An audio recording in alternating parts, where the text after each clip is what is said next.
Bonjour à tous, aujourd'hui je viens vous parler de ces deux ouvrages que j'ai réalisés avec mes deux compétences principales, celles d'être graphiste et d'être sophrologue.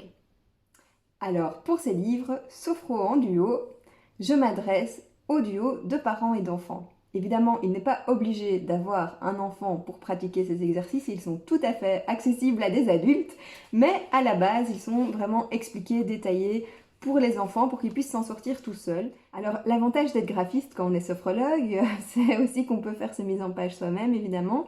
Donc là, j'ai voulu avoir deux codes couleurs, deux livres très colorés, donc c'est-à-dire que toutes les pages sont remplies de couleurs, il n'y a rien qui est blanc avec un texte noir dans lequel on s'égare et dans lequel l'enfant va juste trouver ça ennuyeux au possible.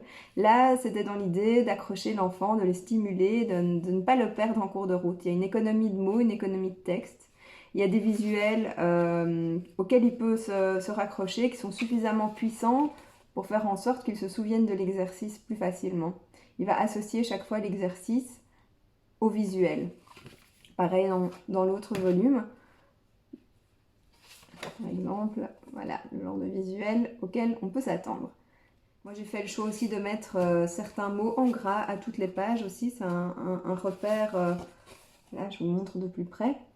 C'est aussi un repère pour l'enfant, et c'est même un repère pour l'adulte en fait, hein. Je trouve qu'il est assez charmant dans cette idée, c'est pour ça que je l'ai développé, c'est de créer des duos de parents et enfants pour que le parent vienne en aide à l'enfant et vienne comprendre aussi son monde et pratiquer ensemble en fait autour du même exercice, des exercices plutôt ludiques qui permettent aussi une bonne cohésion et un dialogue entre le parent et l'enfant. J'ai mis des liens vers des audios qui sont sur ma chaîne YouTube et ils sont accessibles gratuitement à tout le monde.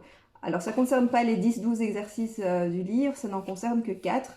J'en ai chaque fois choisi 4 les plus compliqués qui demandent à mes yeux un vrai soutien audio pour qu'ils soient réalisés tout à fait bien.